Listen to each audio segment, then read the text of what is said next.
Buenas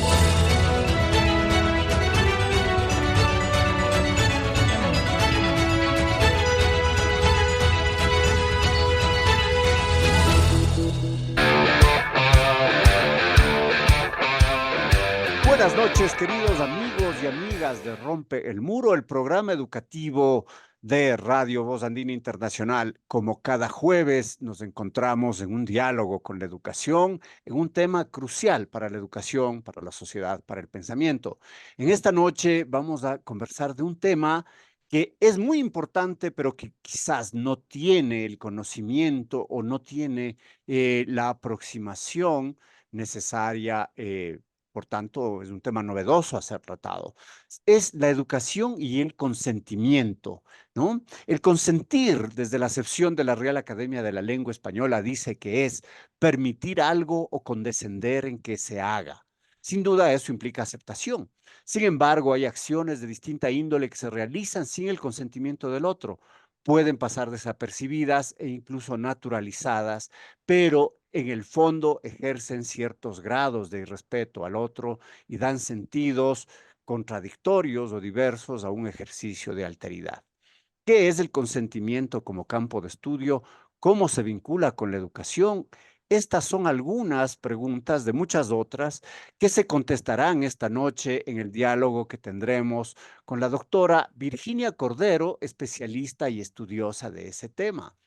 Virginia es licenciada en Ciencias de la Educación en la especialidad de Filosofía por la Universidad de Cuenca, es máster en Ciencias Políticas, actualmente es becaria doctoral en Ciencias de la Educación y la Enseñanza por la Université Catholique de Louvain-la-Neuve en Bélgica, feminista e investigadora en temas de género, educación y cuidado, integrante del grupo de investigación, sexualidad, género y educación sexual de la Universidad de Cuenca, donde también es docente o fue docente hasta hace poco.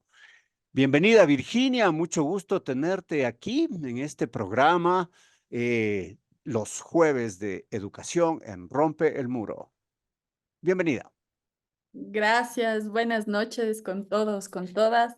Un gusto estar aquí y bueno, conversar sobre este tema que es tan importante y como ya decías, Alexis, algo que recién se está comenzando a hablar, sobre todo aquí en nuestro medio.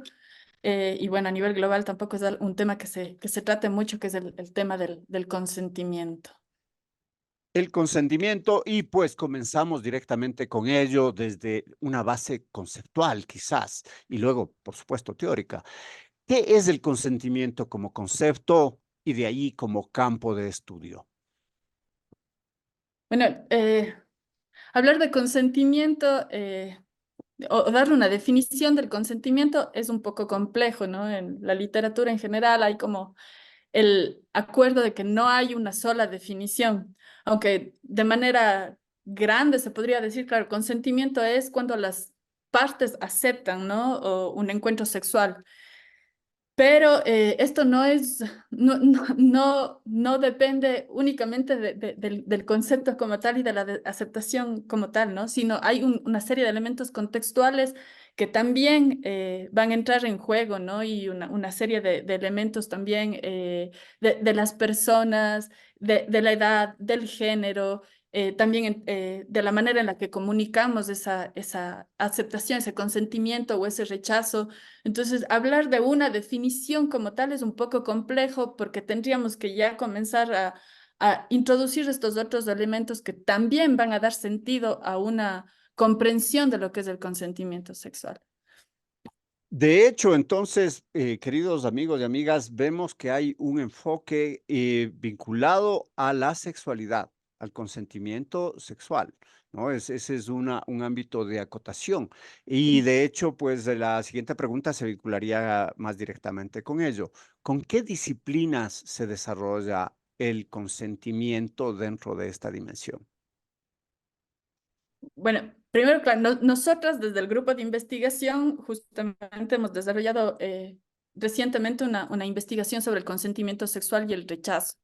Claro, podríamos hablar del consentimiento de manera mucho más amplia y general y vamos a encontrar que hay una serie de elementos igual en nuestro contexto, ¿no? Que tienen que ver con este tema de aceptar, ¿no? Yo creo que hay que como sociedad muchas veces hay una especie de presión para que las personas hagamos ciertas cosas, ¿no? Que por convención social de alguna manera están aceptadas, ¿no? Esto tiene que ver, por ejemplo, con el tema igual de consumir alcohol, por ejemplo, ¿no? Siempre se dice, claro, hay una presión social.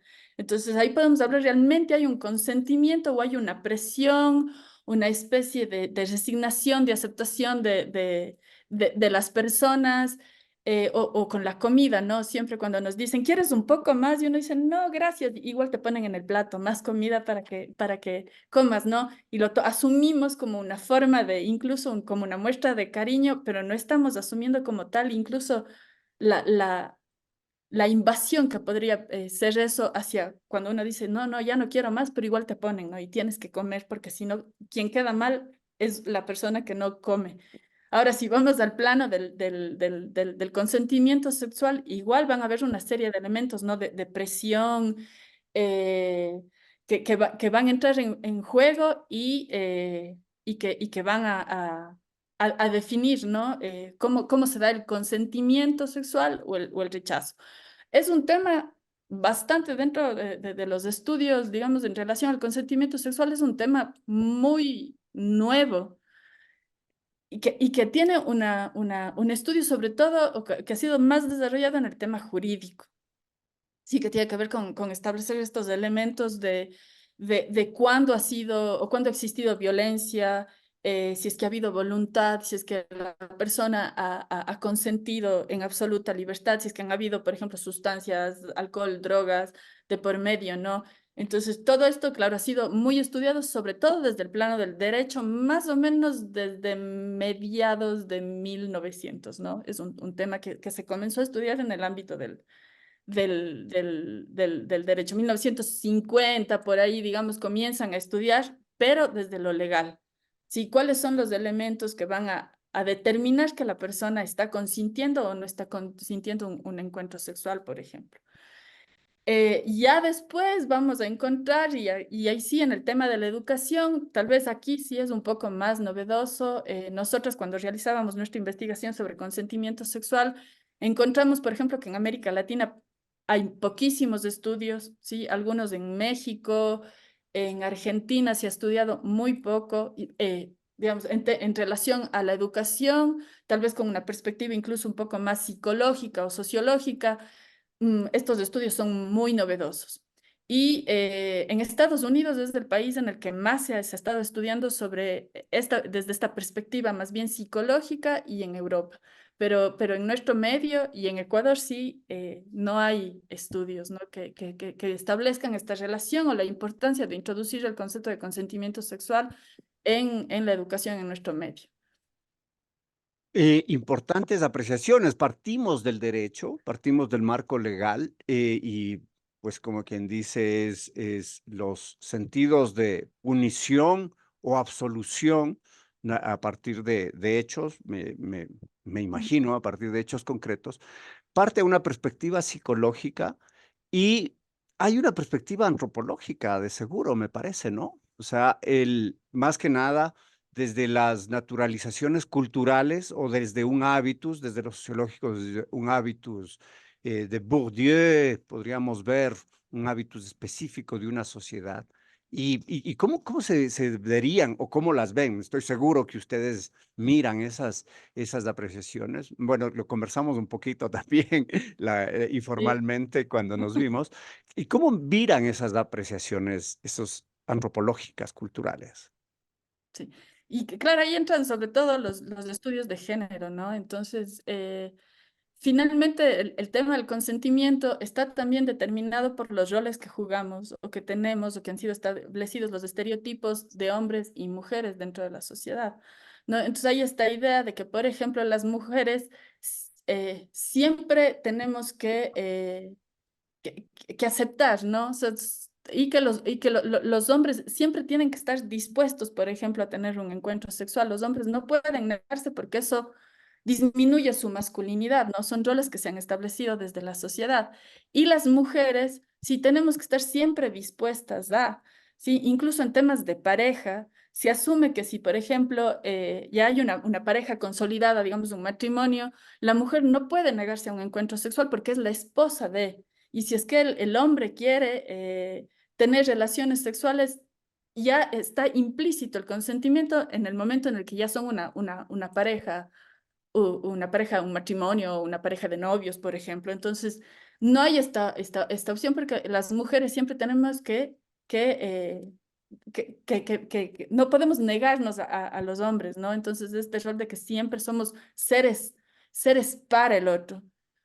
¿Sí? Y, no, y nuestro deseo sexual incluso no puede estar no entra en juego en esta discusión si es que el hombre es el que quiere.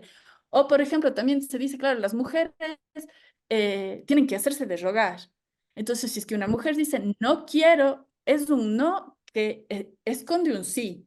Entonces, el hombre tiene que insistir. ¿No? Entonces, entra ahí como una especie de negociación sobre el consentimiento sexual y se entiende que ese sí es justamente, a ver, el hombre tiene que insistir sobre la mujer para que finalmente termine accediendo porque no hay esta percepción, ¿no? De que el no es no, sino el no implica un seguir insistiendo. Entonces, claro, estos ya son como una serie de elementos que se establecen justamente desde los roles, desde los estereotipos de género que culturalmente, históricamente están construidos y que también van a jugar un papel fundamental al momento en el que hablamos sobre consentimiento. Sin duda, pero muy difícil cambiar estos patrones, ¿no? Tienes la herencia católica de la sociedad, de los deberes maritales que tienes que cumplir con tu esposa y ella contigo, y tienes también esta carga en que una chica decente, comillas, no puede decir sí de inmediato a un contacto o a una relación sexual, porque que deja de ser decente, ¿no? Exacto, Es claro. ese parámetro. ¿Y cómo cambiar eso, no? Es como difícil, está arraigado, es cultural, por eso es, quizás por mi desviación antropológica, me interesa estos temas de cómo ir hacia estos usos y costumbres, otra vez, y siguiendo a Bourdieu, para cambiar y para que los jóvenes y no solo los jóvenes, que todos, digamos, o sea, mira, yo te estoy diciendo que no y es no, porque si quisiera que sea, te lo diría directamente sí, ¿no es cierto? ¿Cómo hacerlo? ¿Cómo lo investigan? Claro, nosotros justamente ahora nuestra investigación fue sobre las percepciones en adolescentes y en jóvenes sobre el consentimiento. Entonces, claro, algo que nos llamaba mucho la atención es al momento en el que comenzamos a hablar de consentimiento, el consentimiento se puede definir, ¿no? Entonces, hay un acuerdo en que todos dicen, bueno, consentir es cuando las dos personas están de acuerdo o manifiestan que sí quieren tener un encuentro sexual. Pero después, claro, cuando entramos ya en el plano de hablar de ciertas situaciones y de mostrar ciertos casos, entonces ahí ya comienzan a haber una serie de aristas que son más profundas y hay una serie de confusiones, claro, que son muy complejas de cambiar. Pero justamente estas investigaciones que nosotras estamos haciendo sobre el consentimiento tienen este sentido, ¿no? De visibilizar y de ponerlo sobre la mesa y desde ahí hay que deconstruir todas estas concepciones que se tienen, porque finalmente son las concepciones o lo que está naturalizado sobre los hombres, sobre las mujeres y lo que después termina o acarrea casos de violencia, por ejemplo, de violencia sexual, ¿no? Entonces, claro, tener esta concepción de que, por ejemplo, el alcohol, ¿sí? Es parte del juego de coqueteo, ¿no? Porque es algo que salía incluso en la conversación, ¿no? El alcohol es parte de este juego de seducción, ¿sí? Claro, normaliza ciertas actitudes, ¿sí? Los hombres dicen, "No, bueno, el alcohol es parte de esto, ¿no? Entonces, normaliza ciertas situaciones que generan y que terminan en casos de violencia. ¿Cómo podemos cambiar finalmente, sí, lo que a las feministas nos preocupa y lo que dentro de los estudios de género nos preocupa, ¿no? La investigación tiene que transformarse en acción, evidentemente, ¿sí? Si estamos identificando estos casos, en los que hay una mala comprensión del consentimiento sexual o que está rodeado de una serie de estereotipos que terminan generando violencia, ¿sí? Entonces, tenemos que investigar para poder transformar y llevar a cabo procesos de sensibilización, de formación en las escuelas, en los colegios, en las universidades también, para poder cambiar esta situación y demostrar o hacer ver dentro de la sociedad que estas situaciones no están bien, aunque estén normalizadas, no son, no son o no es lo que deberíamos tener como concepciones dentro de la sociedad. Ujú. Y básicamente, pues, has manifestado que es la teoría de género o el enfoque de género es una de de las fundaciones, de las orientaciones teóricas sobre el consentimiento. ¿Qué otras podríamos vincular? ¿Qué sé yo, teorías desde la psicología social, teorías sociológicas? ¿Qué otras perspectivas teóricas alientan esto, es- este desarrollo, ¿no? Esta investigación? Sí, justamente, digamos, en temas de consentimiento, las temáticas o las vertientes teóricas más fuertes, bueno, primero está el tema del derecho, ¿no? Y también desde los estudios y la perspectiva de género, pero la psicología también, claro, es una parte teórica fundamental, ¿no? Porque estamos hablando ya del comportamiento, de la conducta de las personas, sí, y que tiene que ver mucho también con la voluntad y cómo esa voluntad se expresa en ciertas acciones y en ciertas situaciones en las que se dan ciertos tipos de comportamiento, ¿no? Yo creo que por ahí, claro, y la sociología también va a entrar, sí, para determinar todos estos condicionantes. Tú mencionabas a Bourdieu, ¿no? Todos estos condicionantes históricos, sociales, culturales, que van a determinar, ¿no? Cómo se da o cuáles son los elementos que están afectando al consentimiento sexual o al rechazo en ciertas circunstancias. Ella nos había manifestado hace un rato toda esta construcción, nos había dicho que desde los 50 aproximadamente se comenzó a trabajar desde el derecho. Y ¿desde cuándo se estudia y toma preponderancia desde los enfoques más cercanos al género o cercanos a la educación en sí? Por esta mirada que tú nos has dicho es importantísima y es compleja. ¿Por qué? Porque son los adolescentes, los estudiantes, quienes comienzan, preadolescentes, adolescentes, comienzan a interesarse en el otro o en la otra, en un sentido más bien de pareja, ¿no? Y las hormonas y el desarrollo psicobiológico, pues les impulsa aquello que está también mediado por lo social, por lo religioso, por lo cultural, por los valores, lo axiológico, y también por temas de educación sexual muy profundos que con mucho consentimiento, pues hay embarazos adolescentes también, y el Ecuador es el primero en Latinoamérica en ese rubro. Pero entonces, ¿desde cuándo? ¿Cómo está esto? ¿Desde cómo se enfoca afuera y aquí en el Ecuador? Bueno, algo que mencionaba hace un rato, claro, aquí en Ecuador, cuando nosotras comenzamos nuestra investigación sobre consentimiento sexual, no identificamos estudios que tengan que ver con el consentimiento por fuera del derecho.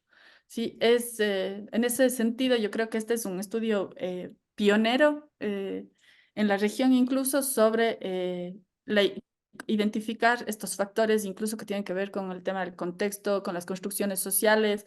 En nuestro contexto, lo religioso, como tú decías, que también tiene muchísimo que ver, y esos estudios son recientes. En Estados Unidos, en Canadá y en América del Norte hay un desarrollo, sobre todo en la universidad, ¿no? En los college que llaman ellos, porque claro, ahí en estas residencias se comienzan a identificar también muchos casos de violencia y una de las formas de prevenir la violencia sexual es hablar de consentimiento sexual. Sí, cuando tenemos claro qué implica, porque el consentimiento no solo no solo puede ser entendido de manera verbal, sino tiene que ser entendido también como una serie de manifestaciones no verbales del cuerpo que también están demostrando si es que hay o no hay consentimiento. Y esos son elementos que no han sido como visibilizados o que no están siendo bien entendidos. El caso de la manada, por ejemplo, ¿no? Que este caso de esta violación grupal que fue en España hace algunos años. eh, claro, ahí el abogado que defendía a los violadores decía, ella nunca manifestó, ella nunca dijo no. ¿Sí? Y ese era el alegato que él tenía para defender a estos 5 hombres que habían violado a esta chica. ¿Sí? Ella nunca dijo que no, pero no se están viendo los otros elementos de la situación que tenían que o que demostraban que no había consentimiento. Entonces, claro, no es solo lo verbal, son todos estos otros elementos que tienen que ver más bien con otro tipo de manifestaciones, ¿sí?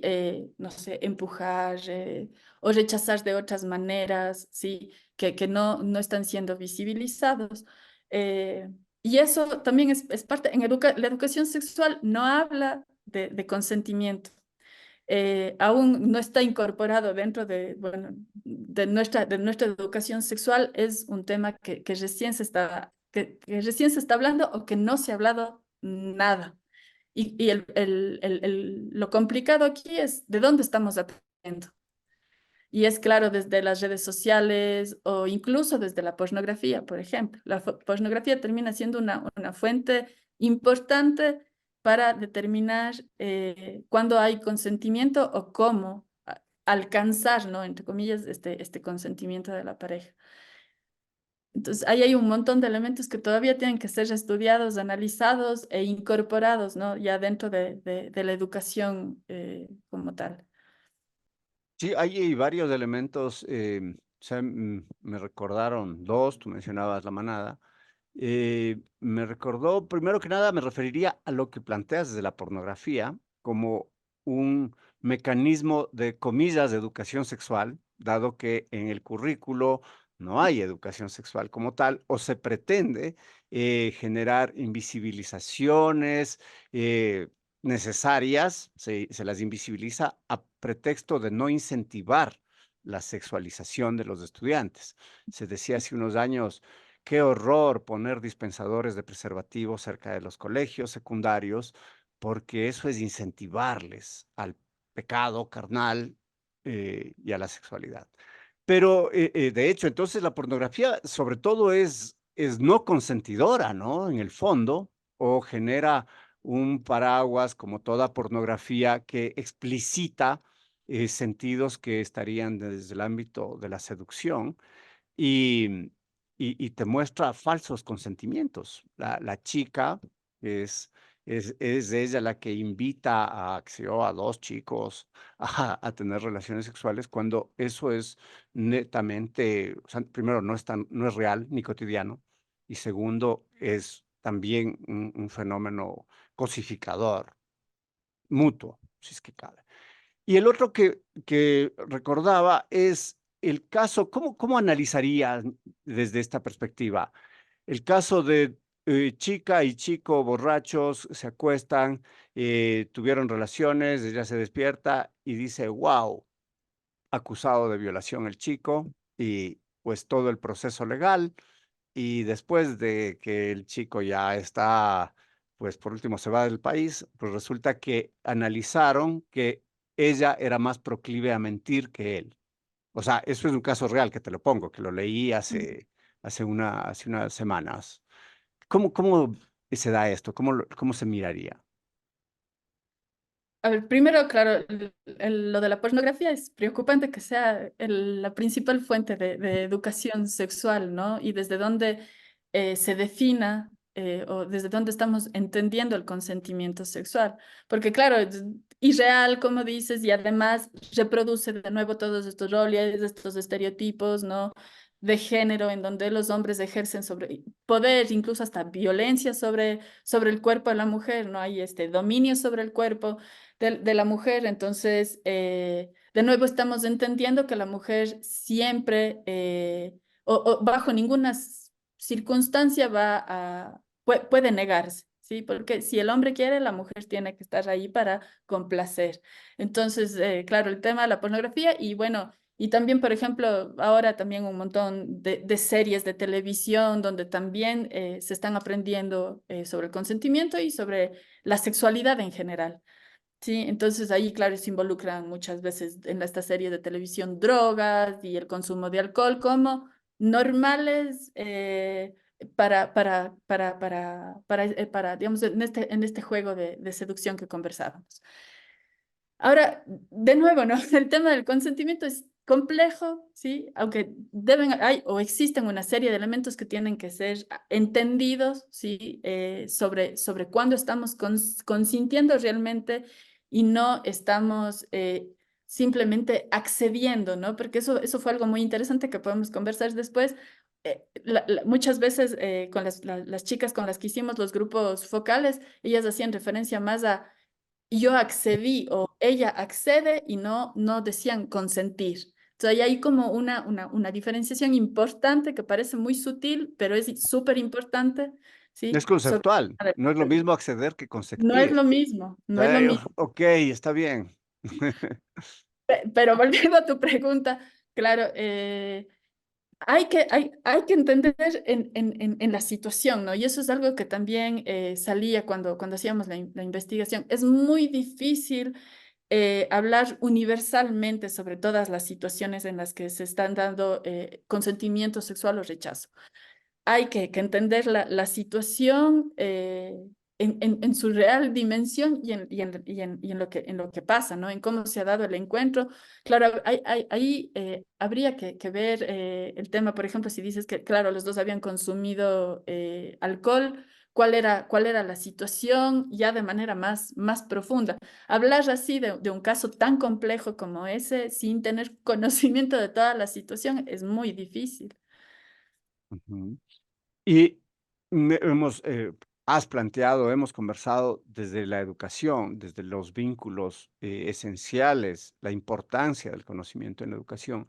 Pero ¿desde qué otras aristas se vincularía consentimiento y educación? Además de esto de, digamos, procesos formativos, que quizás hablaremos después, procesos formativos para educar en el consentimiento, porque si es que empiezo a educar desde pequeños en que si no quieres comer más, pues ya no te obligo a comer más, ¿no? O no te insisto, o si es que, o que se normalice que dices, no, no quiero trago. No, pero chupa.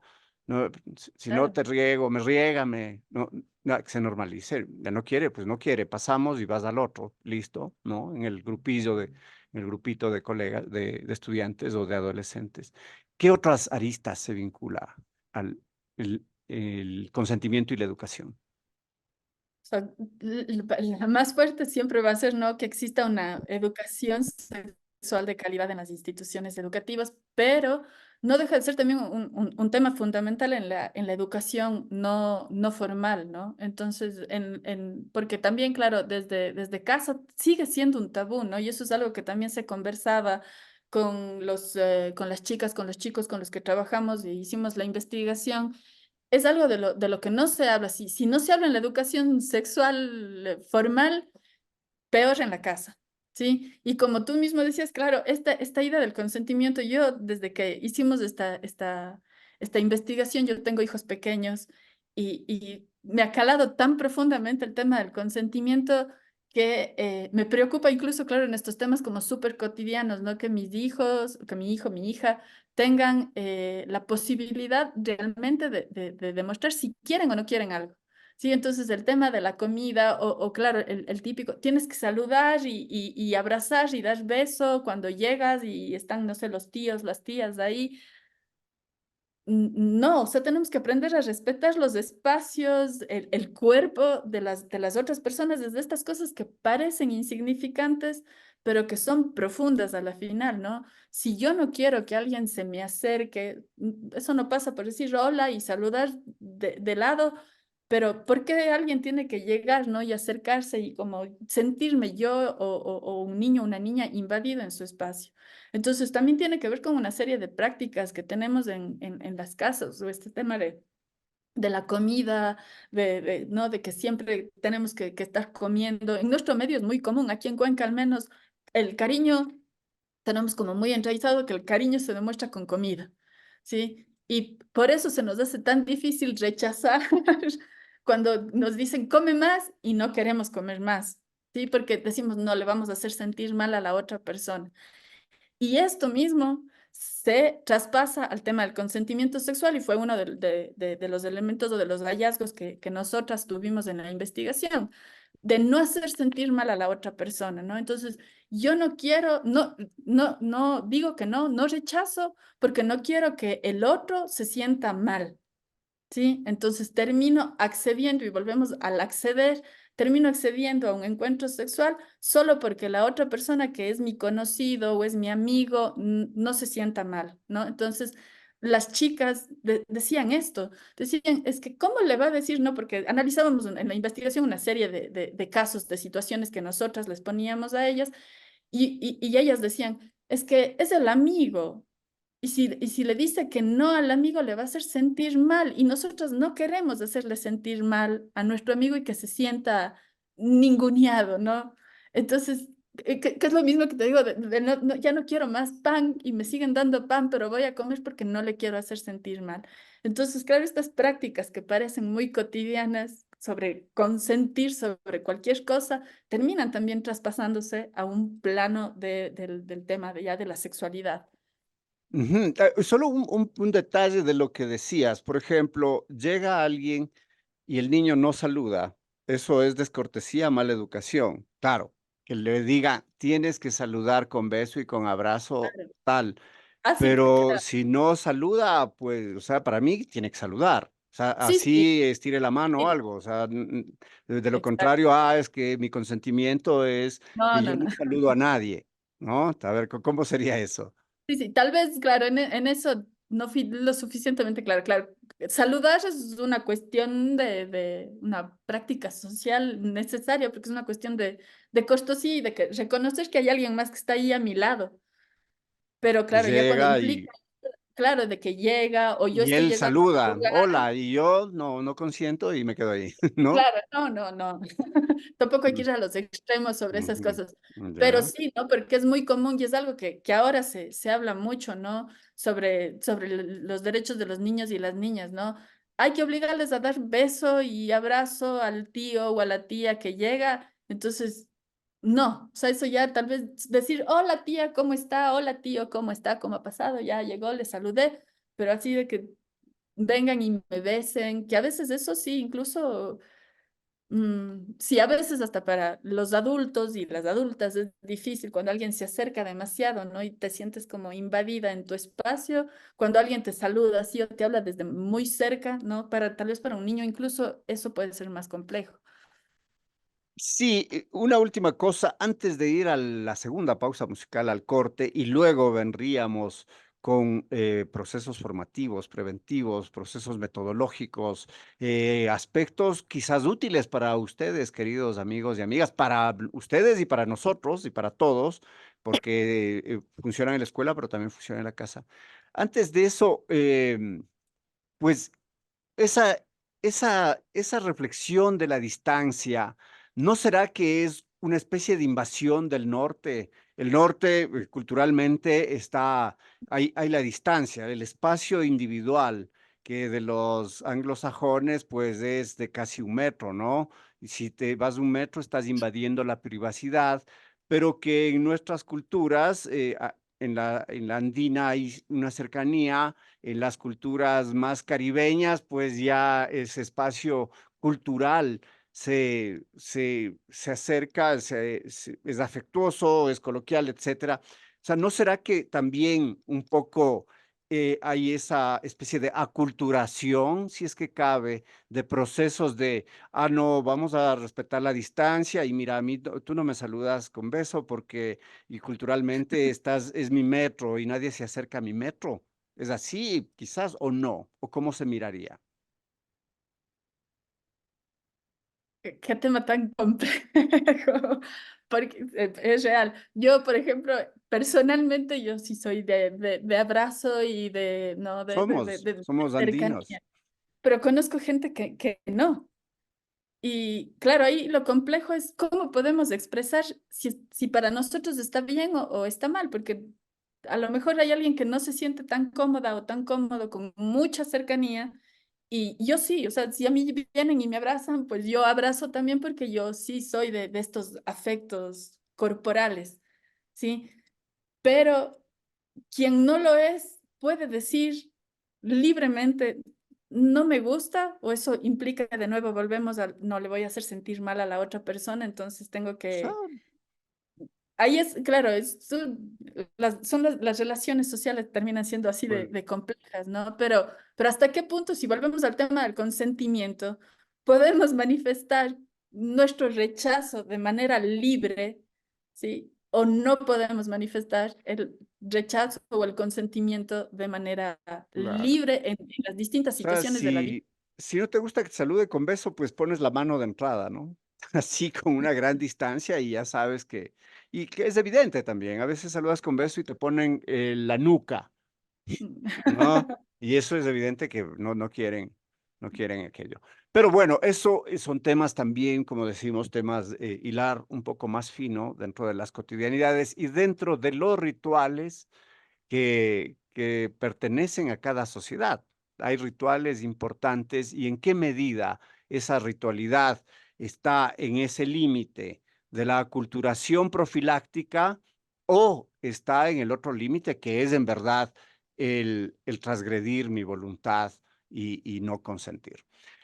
Mi querida Virginia, conscientes que te diga, mi querida Virginia, ¿qué procesos formativos y preventivos se pueden hacer en la escuela para no actuar sin consentimiento?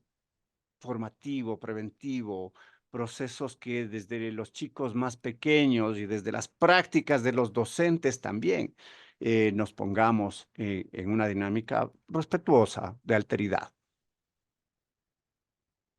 De nuevo volvemos a la necesidad, ¿no? De la educación sexual formal que tiene que ser transformada y real, ¿no? Y consciente y cercana a nuestra realidad y a nuestro contexto aquí en el país y en general, ¿no? En la región.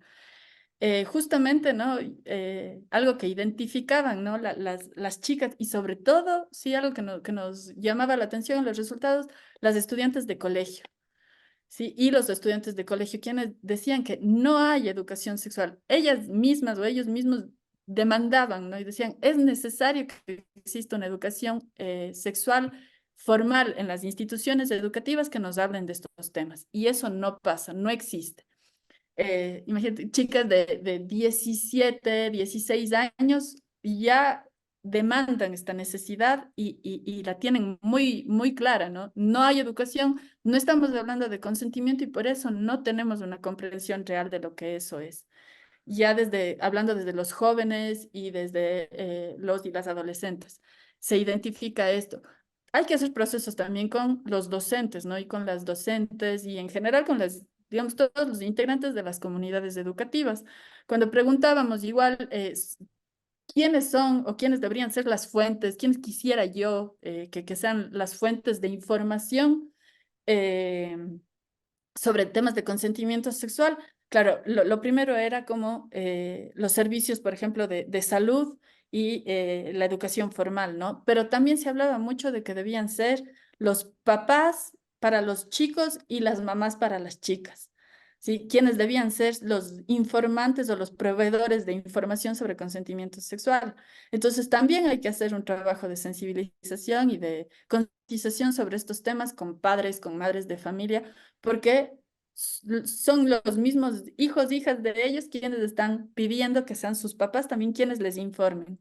Pero de nuevo volvemos a que este es un tema del que no se habla, del que recién estamos tomando conciencia y que es necesario comenzar a hablar, pero no solamente con estudiantes, sino también docentes, también padres y madres de familia, quienes deben tener más conocimientos sobre temas de consentimiento. Y creo yo que ahí justamente la investigación y la investigación pensando en que tiene que devolver y que tiene que transformarse en acción es absolutamente necesaria en nuestro medio, en nuestro contexto. Y tú partías de un hecho y de una necesidad que es la educación sexual. De hecho, yo también estoy consciente plenamente de ello Recuerdo esos días del 2015 en que se planteó sustituir un ENIPLA por un plan familia, en que se decía, la solución es que los jóvenes no tengan relaciones sexuales y las mujercitas tienen que dedicarse a estudiar para sacar su profesión antes de pensar en ello. Eso en el 2015, pues estamos hablando de casi 2 décadas del siglo XXI y suena a los años 20, ¿no? De este país, o sea, menos, antes de una revolución liberal y de un laicismo. ¿Qué parámetros, quizás nos salimos un poco del tema, pero por la importancia fundante que tiene en el diálogo de hoy, qué parámetros de educación sexual serían los mínimos que debemos dar en nuestras escuelas, o curriculares oficiales, o al menos desde la diversificación como capacidades docentes para, para pues, apoyar y para articular estos procesos tan necesarios en la escuela? Es uno de los temas también que se evidencian es el peso que tienen los valores religiosos dentro de la educación, ¿no? Y de la educación sexual en nuestro medio. Entonces, claro, es verdad, ¿no? Si es que no hay una educación sexual cercana además a la realidad que tiene que estar sustentada en la evidencia, si quieres, ¿no? En las costumbres, en las situaciones a las que nos estamos enfrentando. No podemos seguir concibiendo la sociedad como hace 40 años o sí, como incluso hace 20 años tal vez, cuando tenemos las redes sociales, por ejemplo, juegan un papel fundamental en nuestras relaciones humanas. Sí, y desde donde incluso se construyen también las relaciones afectivas, ¿sí? Entonces, si es que no vamos, si no se consideran todos estos elementos para tener una educación sexual pertinente, yo creo que, a ver, ya de abstinencia no se puede seguir hablando, sino más bien de cómo prevenir ciertas situaciones. ¿Sí? No podemos normalizar situaciones de niñas a los 10 años embarazadas, a los 11 años embarazadas, ¿sí? Y seguir pensando que es culpa de las niñas, ¿no? Que estén embarazadas, ¿no? Como si fuera una situación absolutamente normal. Entonces hay que romper, evidentemente, con los tabús y yo creo que se debe partir de la realidad como tal y de entender cuál es la juventud, ¿sí? Con la que vamos a trabajar ahora. Nosotras, como parte de nuestra investigación, también es la elaboración de un manual para trabajar el tema del consentimiento en base a los resultados que hemos obtenido. Entonces vemos, claro, por ejemplo, este tema de los roles de género y de los estereotipos de género que siguen teniendo un peso fundamental al momento de entender el consentimiento o el rechazo. Entonces, sobre eso hay que trabajar, a ver cuáles son esos estereotipos de género, ¿sí? Que están afectando de manera negativa y que están, por ejemplo, haciendo que nos enfrentemos a casos ya de violencia sexual por una mala comprensión o mal entendimiento del consentimiento y del rechazo. Entonces, sobre esa investigación que tenemos de la misma realidad de las instituciones educativas, es sobre la que se deben trabajar las soluciones. Y esperemos que podamos nosotras también hacer algo sobre este tema, ¿no? Con los resultados que hemos obtenido.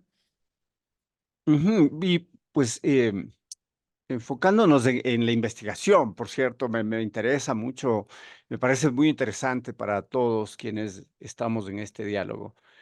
¿Cómo se llama la investigación? Y cuéntanos qué enfoques tuvo, qué alcances, etcétera.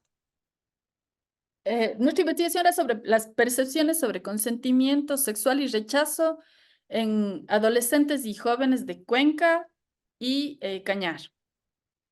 Entonces trabajamos la Universidad de Cuenca, la Universidad de la SUAY y la UNAE. Las tres universidades trabajamos juntas para identificar, ¿no?, cuáles son los elementos que rodean la comprensión del consentimiento sexual en jóvenes, ¿sí?, y adolescentes.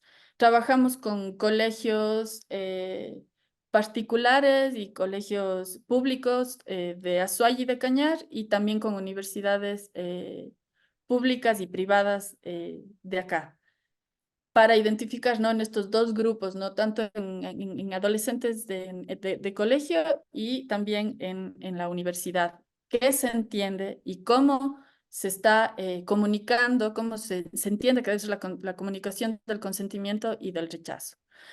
¿Cómo trabajamos? Nosotros hicimos grupos focales con estos grupos. Trabajamos con grupos de mujeres, con grupos de hombres y grupos mixtos también, y les dábamos una serie de situaciones en las que estaba el consentimiento sexual ahí sobre la mesa. Y teníamos que analizar estas situaciones de estos casos con las chicas y los chicos que participaron del estudio. ¿Qué población fue? ¿Fueron cuántas escuelas, o fue así al azar? ¿Cómo se escogió a la población? La población, a ver, participaron, como te decía, la universidad, claro, las universidades públicas que serían la Universidad de Cuenca y Sí, pero la las UNAM, escuelas y colegios. las escuelas y colegios particulares, privados, de Azuay y Cañar. Elegimos un poco los colegios tratando de alcanzar los grupos que necesitábamos.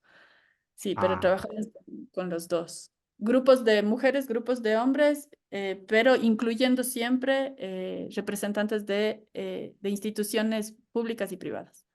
una investigación cualitativa o no necesariamente, también datos Cualitativa también, cuantitativos. también tenemos datos cuantitativos, porque también se aplicó un cuestionario ahí sí de manera más amplia con los chicos y las chicas de los colegios y de las universidades. Ujú. Y qué sé yo, para, digamos, como replicar o generar estos procesos, o sea, qué sustento, qué perspectivas metodológicas serían efectivas, teóricas, metodológicas para trabajar. O sea, un fundamento es conocer teoría de género, ¿no es cierto? No puede cualquiera lanzarse a una investigación de consentimiento, o sí se puede plantear desde, digamos, desde teorías de la alteridad. Se me ocurre a mí, yo soy un desconocedor de las teorías de género y sin embargo creo que desde perspectivas críticas sí se podría trabajar o no. Sí, también nosotras, sí, vamos por cómo está conformado nuestro grupo de investigación. Nosotros trabajamos sobre todo, claro, con este componente de género, de educación y en particular de educación sexual, que son las líneas de investigación sobre las que hay experticia dentro del grupo de investigación y de todas las compañeras y los compañeros que participaron en la investigación, ¿sí? Siempre nosotros pensábamos, por ejemplo, que hubiera sido interesante tener a alguien del derecho dentro de la investigación también, porque eso hubiera podido enriquecer desde esta otra perspectiva el estudio, ¿no? Entonces, siempre vamos a tener estos limitantes o estos faltantes dentro de las investigaciones. Claro, es una investigación que recién comienza, sí, que recién está siendo, digamos, en nuestro contexto está siendo pionera y sobre la que hay que seguir trabajando. Nosotros trabajamos ahora con estudiantes, pero sería interesante también trabajar esta comprensión, estas perspectivas sobre el consentimiento y cómo trabajan, por ejemplo, profesores y profesoras dentro de las instituciones. Y desde estas otras aristas teóricas que también podrían enriquecer y alimentar más el debate sobre el tema, ¿no?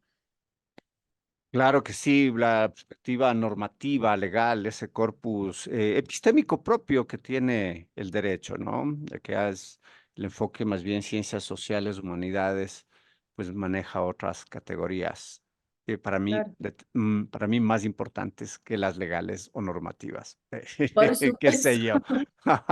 Eh, Genial, mi querida Virginia, muchísimas gracias por este diálogo, por esta comprensión, ¿no?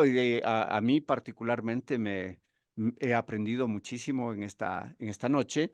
Y antes de cerrar el programa, algo que quisiera subrayar, algo que no se ha tocado en las preguntas, algo que tú quisieras contar hacia nuestro radio escucha sobre esta temática, algo muy tuyo, muy de tu importancia.